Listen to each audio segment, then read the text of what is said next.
and make your throne upon our praise. Here in this place, have your way. The moment that we see you, we are changed. Show us your glory, show us your glory. In wonder and surrender we fall down.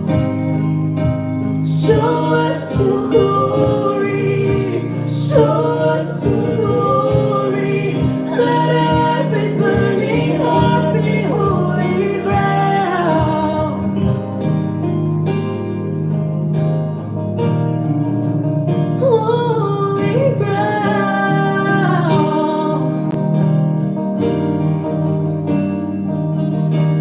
Here, not by power, not by might, but only by the cross we come alive. Here, we're undone, overcome by heaven's love revealed before our eyes. Show us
and cry out to Him that He would change everything here and now.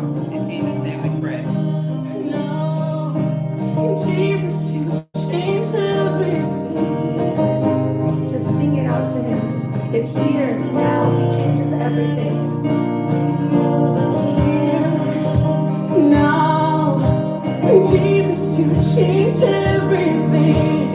Here, now. It's here, it's now. Jesus, you change everything. Here,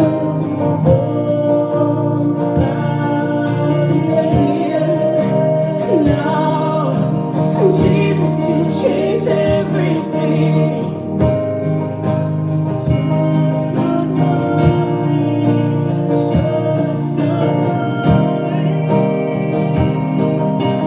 Jesus, you change everything.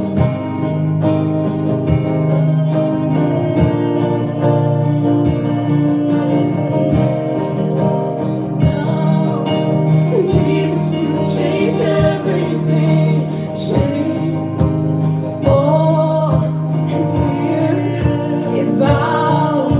It's here, it's now. Jesus, you change everything.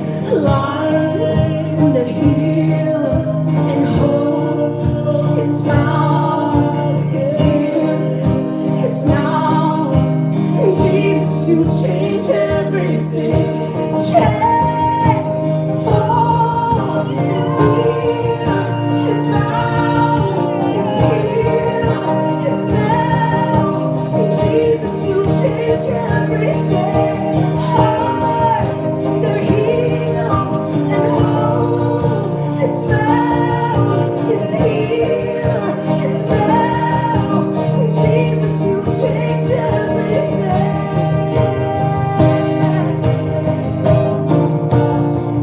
You change everything.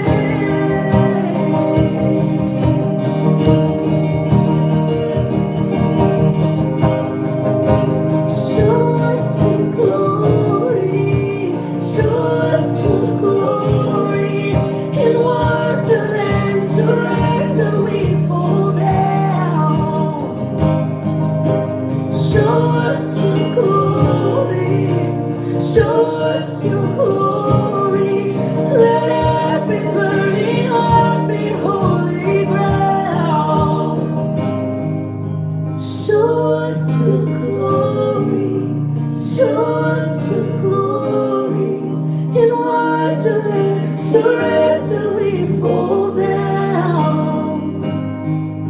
Show us your glory. Show us your glory. Let every burning heart holy ground.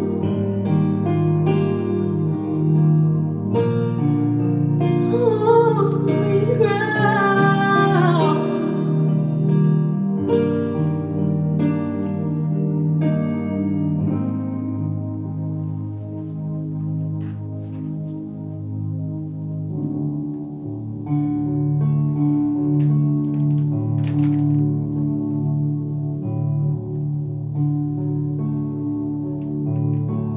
Beauty for ashes, joy for mourning, praise for heaviness. I am for your glory.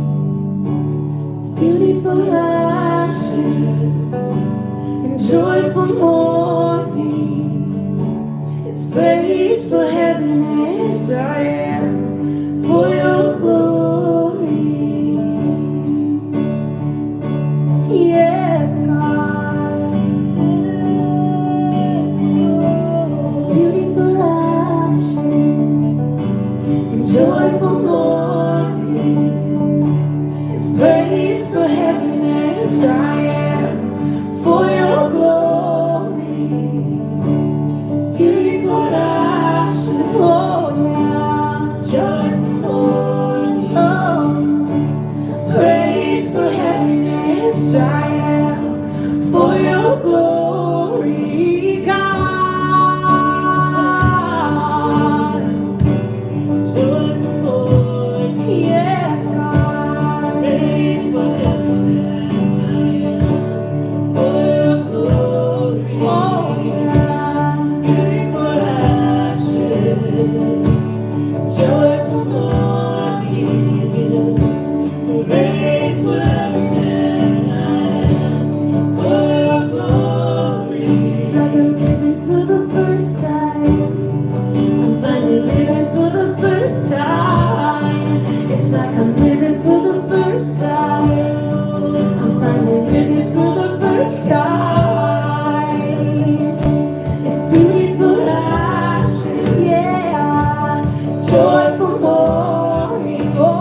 ashes. Oh, joyful morning, yeah. Praise for happiness we are for your glory. It's beautiful ashes, yeah. Joyful morning. It's praise for happiness we are for your glory. It's like we're living for the first time. We're finally living for the first time. It's like we're living for the first time. We're finally living for the first time. We can breathe now. You want it all, God.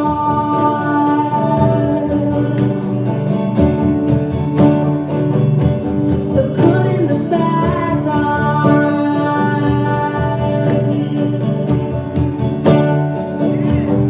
You'll take my burden.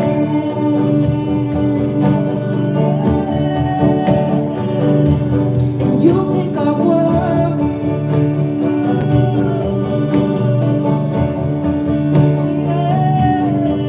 It's like I'm living for the first time. I'm finally living for the first time. It's like I'm living for the first time.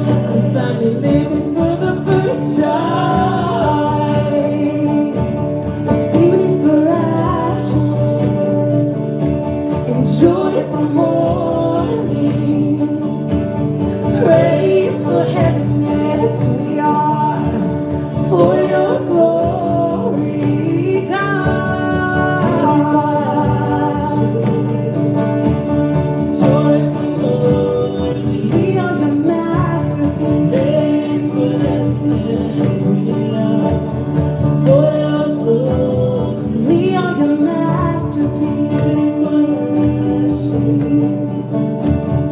Joyful morning. We are your masterpiece. For happiness for your glory. You're not done yet.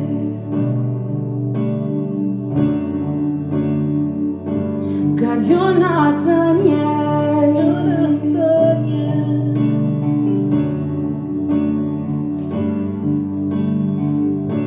You're changing our hearts, God. You're healing the sick, God. You're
for happiness. We are for your glory, God.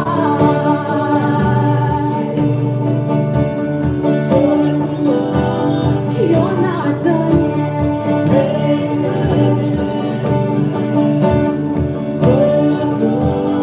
This is love.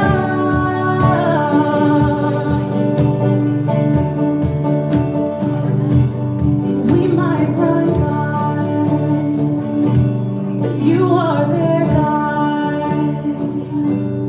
We might run, God, but you are there, God. Oh, it's like I'm living for the first time. Finally living for the first time. It's like I'm living for the first time. I'm finally living for the first time. Oh.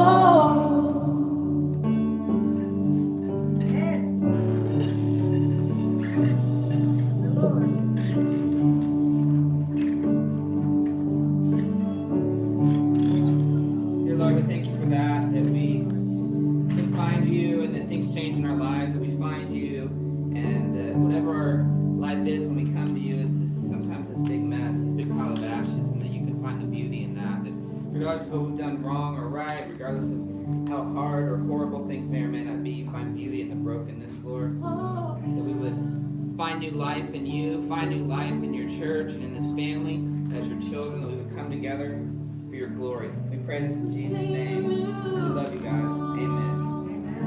Amen. Welcome everybody, all our friends in the back. We gonna be good back there? We're good? We're all good? All right. So, we're working our way through this idea of church, that we love church. Clearly Ray loves church. He's bringing all his friends. We're grateful for that. And it's this idea that we should love church. We should love what church is meant to be. We've talked about this idea. It's a gathering of God's children. It's this gathering that we're centered around this idea that we love Jesus. It's not just this love Jesus and this love that he has for us, but it's also this mission that he has for us. That we're to go out and sort of love the world. This one of my favorite songs, this girl sings this line. It sort of says, "Here comes the love now." And how awesome would it be that if when we left church that people would see us coming and be like, "Oh man, here comes the love now." Right? Amen. Not "here come the Christians now." You know, there's a big difference, right? And so that we could find our place in this world where we're seen as the love. Like in the early church, they just had this way that they lived, and there was no like calling them Christians at the time, so they just sort of said the way. Like, you know, those people that lived that certain way, there was no real words to describe it. And so as the church were to go out, it would sort of be like, man, here comes love. That's the picture of love. That's the picture of Jesus. And so something happens, because I believe that for the most part, if we're giving people the benefit of the doubt, they come to church because they want to do that. I don't think anyone's coming in here saying, not me, you know, I'm not looking to go out and be love to people, and I'm looking to be selfish. I think we all come hopefully for somewhat of the right reasons. And so that it wouldn't just be that we come because we love church, but because we would come and that we would somehow change, and that we would go, the church would then be the love that goes out. And I think that ultimately, like, what happens is there's no follow through, right? That there's this thing that sort of happens is as we leave out, there's no follow through. So even though we sort of talked about that we have these bad habits but high hopes that our habits still follow us out the door, and we somehow sort of fall short. In a former life, some of you may have known that I was a golfer. Some of you, Robert, maybe, and my wife. I don't know if anyone else would believe the stories that I'm about to tell. But I was a golfer. I would go to high school, and I was very preppy, so I would show up, and I would have my shirt buttoned all the way up, and I would go about. I'd be, you know, out on the golf course, and I was very cool as a golfer, as you can imagine. Lots of girls were very impressed with my golfing skills, and so I was beating them off with a stick. Not really, but I've since left the golfing world, and that's why girls now talk to me. But back then, I was a golfer, and the big thing in golf, they're always talking about, you know, you're just up there swinging, and you have your follow-through, right? It's all about the follow-through of the golf swing that sort of dictates whether it's a good shot or a bad shot. And so during my time, I actually was a pretty good golfer. I played against Tiger Woods, and And obviously he had better follow through than I did, right? Like, and so when we would be at these places, all of us would be goofing around, and doing whatever, and Tiger would be the one out practicing. He'd be the one out putting. He would be out on the driving range, and he would be the one with the follow through. And so he was able to sort of go on to bigger and better things, and I was not. But the idea is that there's something, whether it applies to golf or whether it applies to life, that it really is about follow through. That the best of intentions really fall short if there is sort of no follow through to go along with them. And so as we've talked about these three things that as the church we're trying to be about, which is this idea of inviting people into God's family, inviting people in to meet Jesus and to have him give them life, then it follows what would be an investment. That they would make an investment and we would make an investment. It would sort of be this thing where we learn to love together and let God's love in and then go let God's love out. But to do it sort of as a family, that it was the invitation and the investment. That if there's not a follow through, if I'm like, let's go invite people into this, and then it doesn't happen, that there's no follow through, and then once we say, okay, well, I'm going to try it, but then in the investment part of it falls short. If we don't invest in them and they don't invest in us, no one really changes. So we get caught in this crazy cycle of Groundhog's Day where we sort of show up on Sundays, or in this case Saturdays, but nothing really changes in our life and in the world and in the things to come. And so we have to find this follow through. But what I think happens is we get so close, and then the devil just starts to tell us these lies. Because I think that we are really close. I think that most of us are really one follow through away from everything changing in their life. One follow through away of things really changing. Not always making them easier, but for sure making them better. If we just had that one follow through, that we're close to that miracle that we've been praying that we would see happen. Where if we're one follow through away from the circumstances and the situation in our life changing. And some people might say, well, I don't have any choice. We always have a choice, right? We always have a choice. And sometimes it's a tough choice. But it's the follow through on those choices that change our situations and our circumstances. That's when we see God work. That's when we see miracles happen. And so if we want to sort of be this love and see this love, we've got to start to follow through. Now I want to talk about a story in the Bible that maybe a lot of us know about, or at least have heard about, and it is a story of follow through, and it's one of the stories of David, maybe the most popular and the most well known, which was the story of David and Goliath. And so it says in Samuel, it talks about this story, and it talked about this Philistines. It says they were like the enemies of the time. They were the enemies of the Jewish people. And it says the Philistines now mustered their army for battle. They gathered them all, and Saul, this was the king of the Jews at the time, countered by gathering all of Israel, all of God's people. And so the Philistines and the Israelites faced off on opposite sides of the hill. That's sort of like gangs, like the Bloods and the Crips. They're ready to do battle. They've got their colors on. They're ready to go to war, right? And with the valley in between them, there's this one thing separating both sides. But then Goliath, the Philistine champion, came out of the Philistine ranks to face the forces of Israel. And he was over 9 feet tall. So he's this monster. It's sort of like, when you're watching professional wrestling or something and the big show comes out, or like this enemy, like this big, huge person comes out that that really there could not be defeated. He was huge, and he began to yell all these challenges against God's people. Send your best fighter to me. Winner takes all. Nobody wanted to fight him, though. And I think we can think about it just for a second. There's probably this Goliath that we have in our life right now. This thing that we don't think that we can overcome, that we don't think that we can defeat, that it sort of is like our situations or circumstances, Ray, where we're just really trying. We want to fight, but we know that we would just be defeated if we tried to. And so they're basically paralyzed in fear. They know that they can't beat them, but they don't know what to do. Well, meanwhile, David's dad sends him out to the battlefield where his older brothers were there. He goes to bring supplies and resources to them, and he's just supposed to report back. But what happens when he arrives is he sees what's going on. David, just as a quick reminder, it'd be like, not like Lamont going out, but close, right? He's the littlest and the weakest of the brothers. So if Gabe and Max are out fighting battles, and we sort of send Lamont, we would not think that Lamont was going to do very much in that situation or circumstance, right? But what it says was when David sees what's going on, he says he asks the soldier standing nearby, who is this Philistine anyway? He says that he is allowed to defile the armies of the living God. Then David's question was reported to King Saul, and the king sent for him. And David simply says, don't worry about this Philistine. I'll go fight him.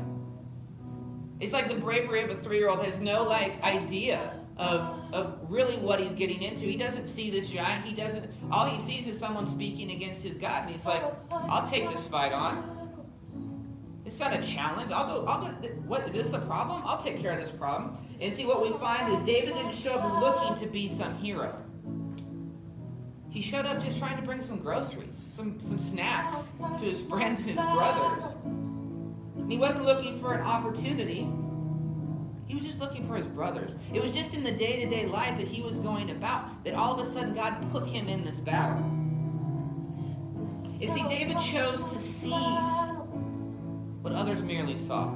He chose to seize the opportunity. He chose to seize the chance to change things, to take on the battle that others merely saw and cowered away in fear. See, it's one thing to see what needs to be done, but it's another thing to follow through and seize what needs to be done.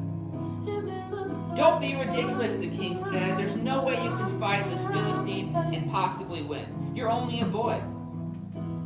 And he's been a man of war since you were just a little boy. There's no way you can win. So he tried to talk him out of it. Anyone know anybody in your life that continues to try to talk you out of it and tries to keep you down and tries to lead you and say, don't fight that battle, just give up, just give in. You'll never win. Things are never going to change. What good are you? You're stupid, you're worthless, you're dumb, nobody likes you. Why would you even try? Why would you even try to change? There's no reason. Nothing will ever change for you. David doesn't listen to that, and neither should we. Those are lies from the enemy, those are lies from the devil, and there is one truth, that God is more powerful than any giant, than any battle that we would ever try to overcome. So David, it says, he picks up 5 smooth stones from the stream and put them into his shepherd's bag. Then, armed with only a stick and a sling, he started across the valley to fight this Philistine giant. Goliath walked out towards David. Am I a dog, roared at David, that you would come at me with a stick? How many of us carry around a stick because there's dogs in this neighborhood? You know what I'm saying? It's biblical. But he's coming at him with some stones and a stick. This 9-foot giant, this monster that all he's known is how to kill people and destroy people. He says, come over here. I'll give your flesh to the birds and the animals, Goliath yelled. David replied to the Philistine, though, you come at me with your sword, your spear, your javelin, but I come at you in the name of the Lord. That I come at you in the name of the Lord is what he says. When we come at things in the name of the Lord, we can do anything and everything. That if we try to do it our way and we try to muster in our own strength and we try to fight in our own way, that just leads to more death, right? Live by the sword, die by the sword. Eye for an eye, right? I was just at the funeral on Friday with someone that died by the sword, died by the gun. Just stupid, senseless nonsense, people dying, continuing to die, but we continue to fight the same way. We can continue to fight with our hands and with our strength and with our anger or our fear. That's not God's way. God has a better way. Although the world may not see it that way and it may not make a lot of sense in the moment, we have to learn to fight a different way. And I want us just to sit and listen to these words for a second. Because we have to learn to fight with love, not with hate. We need to fight with the name of the Lord. With the power of the Lord. For anything to ever truly change. So just allow the Spirit to talk to you right now as you're facing a battle, as you're in the middle of it and you don't know the way out, as you're facing this giant in your life, this obstacle. You don't know how to get around, you don't know which way is up, and everyone's told you that it'll never work out for you, that you're not meant to be successful.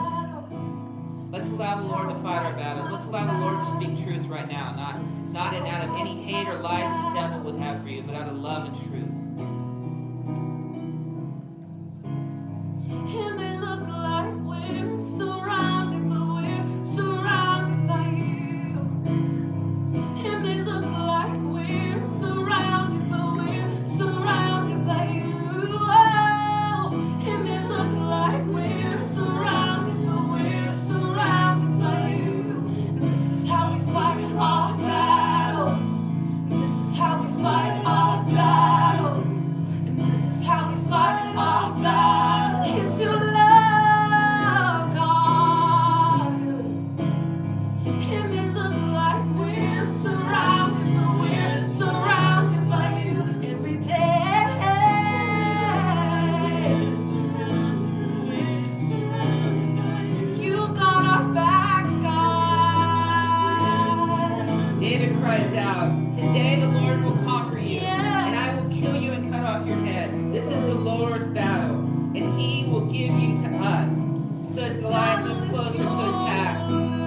David quickly ran out to meet him. Reaching into his shepherd bag and taking out a stone, he hurled it with his sling and hit the Philistine in the forehead. The stone sank in, and Goliath stumbled and fell face down on the ground. And David ran over, pulled Goliath's sword from its sheath. David used it to kill him. He cut off his head. When the Philistines saw that their champion was dead, they turned and ran.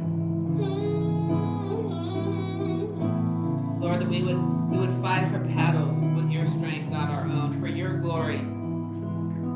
Lord, that we would not in this particular case turn to violence, but turn to love. Already won. That you would change hearts and change lives with your love. Through your power of your Spirit, Lord. That the giants would be killed, that the giants would be removed. And we would be able to live a new life. As your family centered around Jesus and his mission for us. Lord, we thank you that you fight battles for us. He's so good to fight battles for us if we let him. He does. I promise he's faithful. And there's a few things in this story that we really have to look at. Giants fall in our life when we follow through. Giants will fall in your life when you follow through. We have to have the follow through, or nothing will ever change. He's not just going to do anything if we're just sitting there. There's no faith in sitting there. There's faith in following through in the promises that he has for us.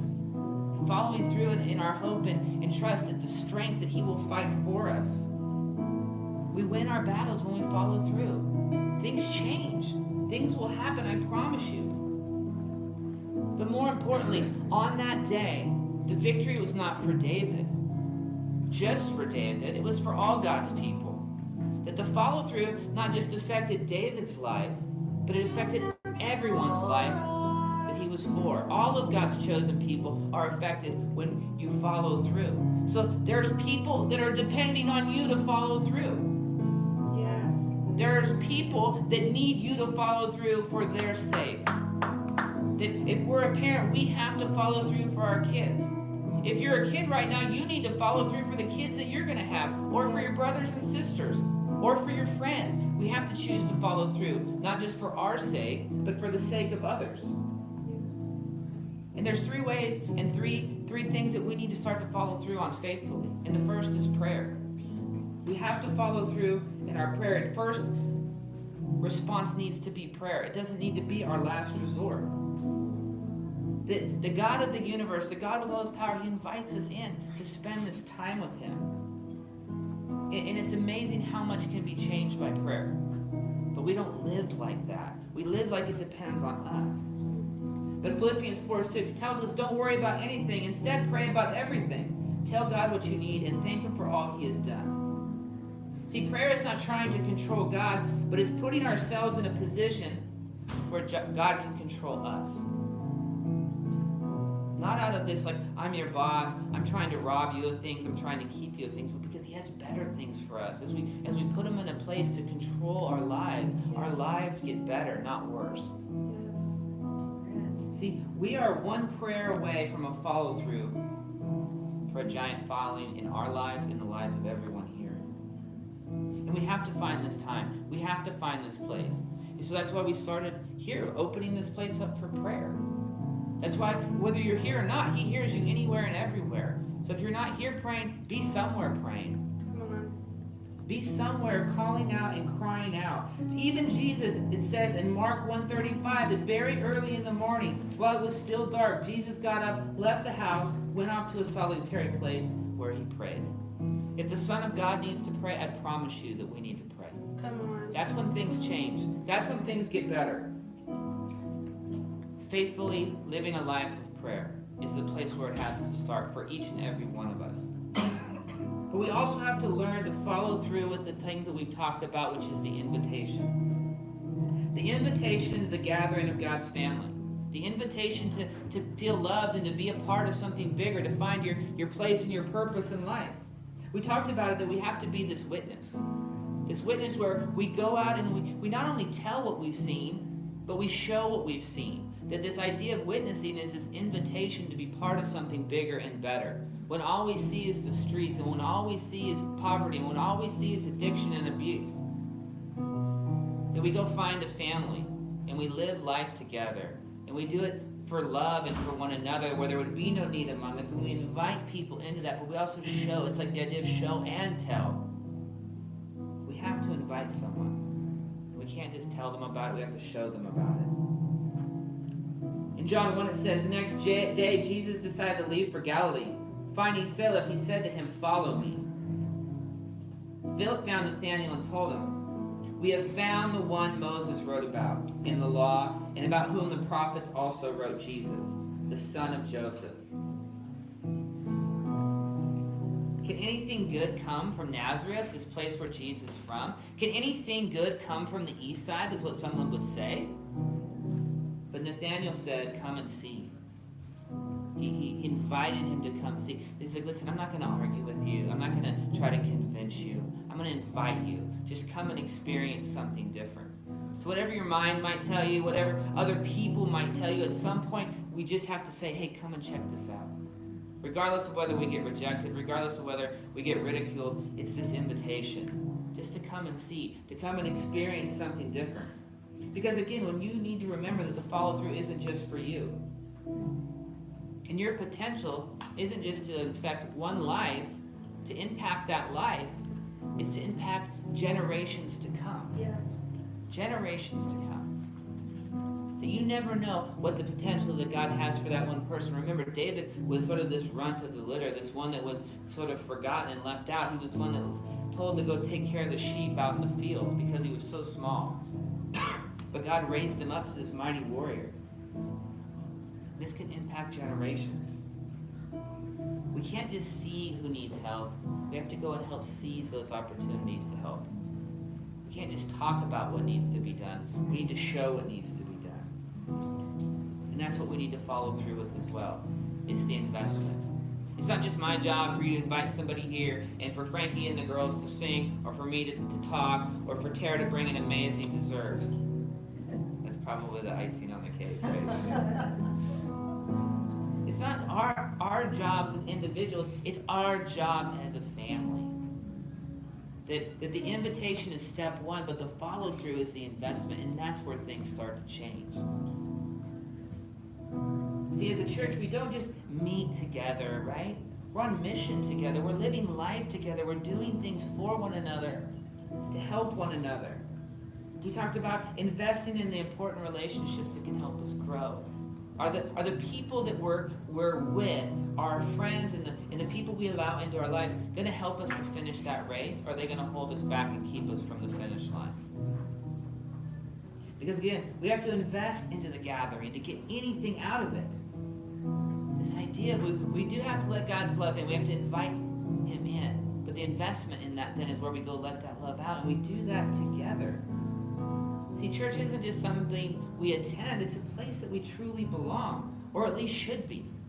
And if this isn't your place to truly belong, man, if there's anything we can do to make you feel like you belong, we're willing to do that. But also, man, if there's another place, how can we help you get connected? How can we help you belong? Because I know God has somewhere special for each and every one of us. But it does take an investment. It's a two-way street. We can invest, and if you don't, nothing changes, nothing happens. It's until you see something for what it is, nothing changes until you seize it. You have to follow through. You have to take advantage of the opportunity. The follow through in the prayer is to start. And then the invitation is we invite others in, or as we invite God in. That's when life starts to happen. That's when things start to change.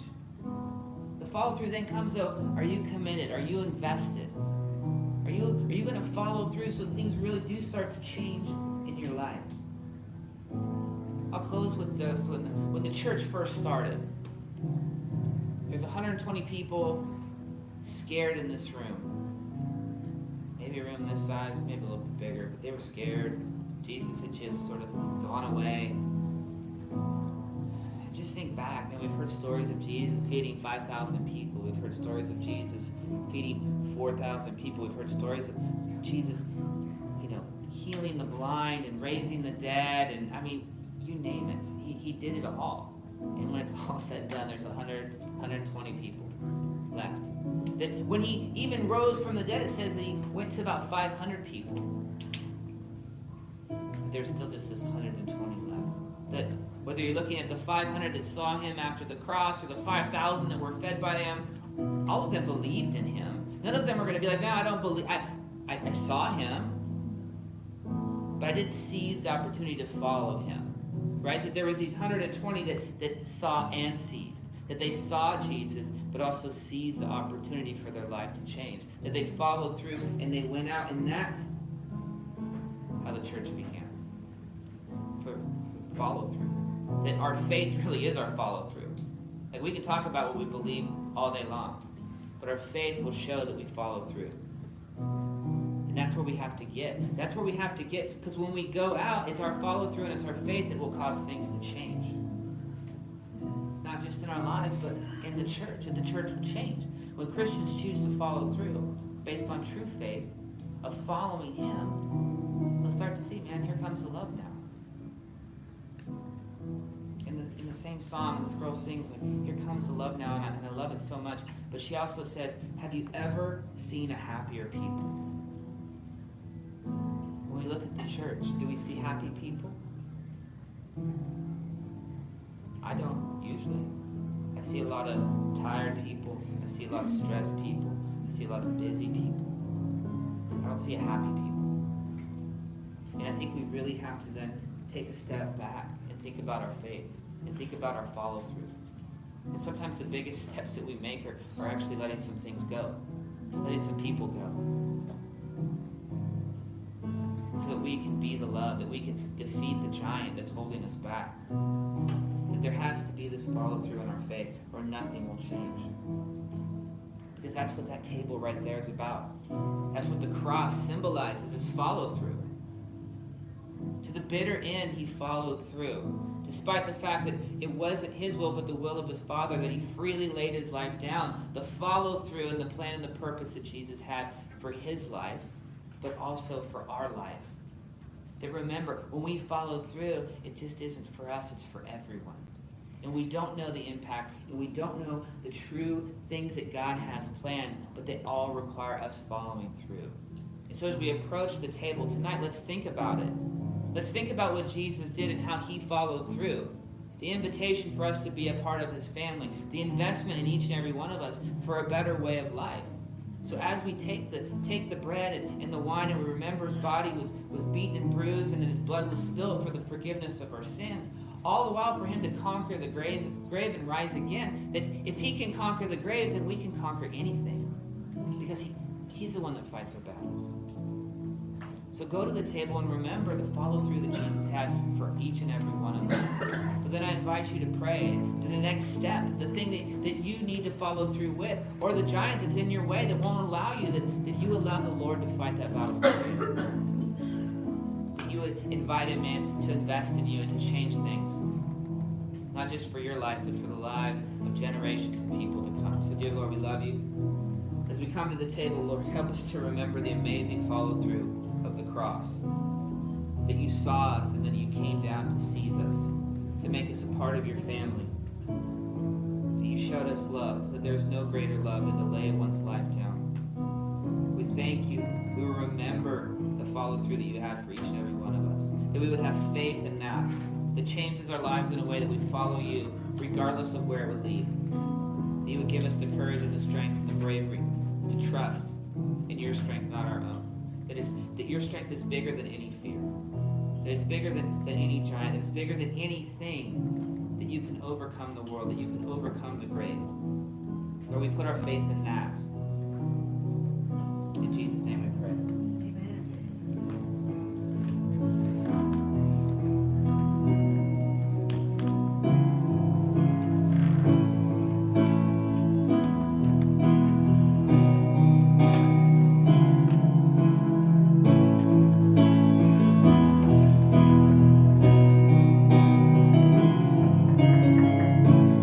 I'll stand with arms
You're so good to me.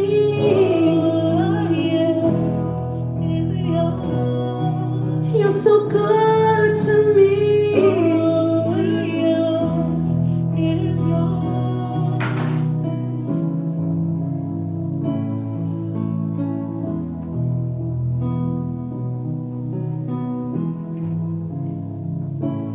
I'll stand with arms high and heart abandoned in awe of the one who gave it all.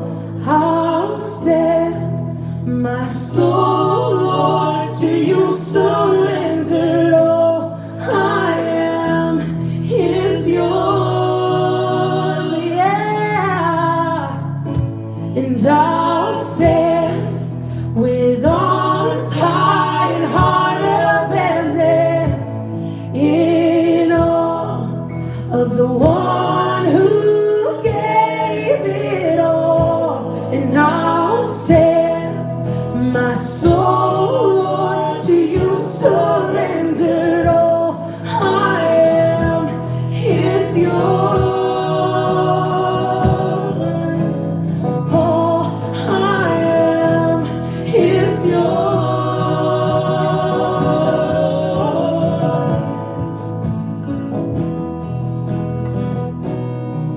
You're calling out for me.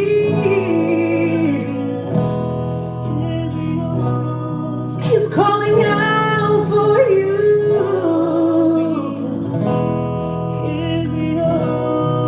He'll never let you down. He'll never let you down.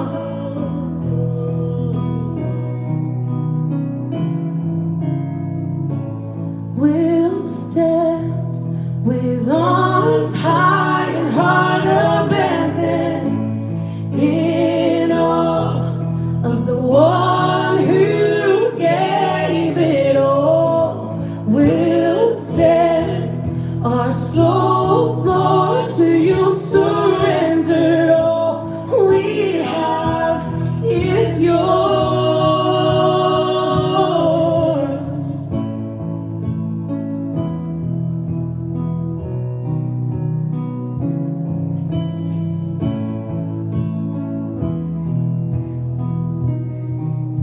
You call us by name.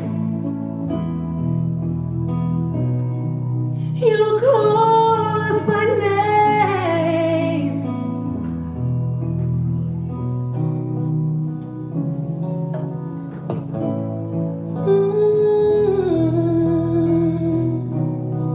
We're unashamed.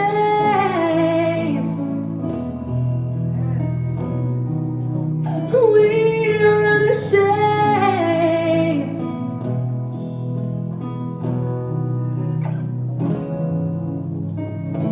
So we'll stand with arms high and heart abandoned in awe of the one who gave it all. We'll stand, our souls, Lord, to you surrendered all. We have is yours. All we have is yours.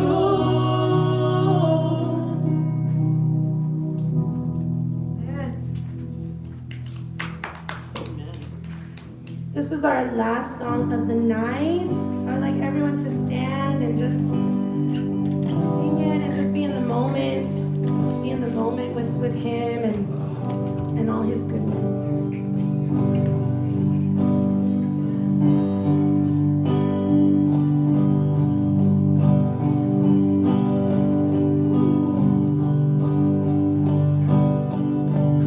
Who am I that the highest king would welcome me?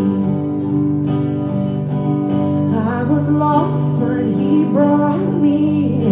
Oh, his love for me.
let that sink into our hearts and our minds and our lives, Lord, that whatever lie we've been told, whatever hurt that we've felt, that there would be a new and a better way, Lord, as we follow through with the faith that you've given us for a better life and a better way, Lord. Help us to be surrounded by family and people who love us, that we can grow together and overcome obstacles together and just be on this mission to change the world together, Lord. That would come out of love, not out of hate, out of light, not out of darkness, Lord. That we would see things and know things that come from you because your ways are higher than our ways, Lord. And whatever the giant that is before us today, Lord, help us to overcome, to follow through for your glory and for your goodness. In Jesus' name we pray. Amen. Amen. Hey, is the food here? I think the food's here. We'll find out. The dessert's here. We might do things in reverse order today. But that being said, I'm glad everyone's here tonight. Hopefully the food's here. So let's start praying right now in faith that our food is in the back. And we can enjoy some time together as family and friends. And we can focus on what is good, not what is bad out in this world right now. Would you mind praying for us, Jasmine? Yeah, sure. Lord Jesus, thank you so much for this day that you've given us. Thank you so much for just being there for us. Lord, would you continue to show us how to follow through? Would you continue to show us how to live out a life that is worthy of you, Lord? I just ask that you bless this food to the nourishment of our bodies and bless the hands that prepared it as well. Would you bless this fellowship? It's in your name that we pray. Amen. Amen. All right, so the food is here, answered prayers, amen. And so I'm not sure how much we have, so let's make sure that everyone gets some. One of each to start. We're having hot dogs. I don't know if there's chili or not. We'll figure it all out. You know, be courteous with the drinks, and let's make sure we clean up after ourselves. Right? Right, Miss Helen? Yeah. All right. All right, let's enjoy.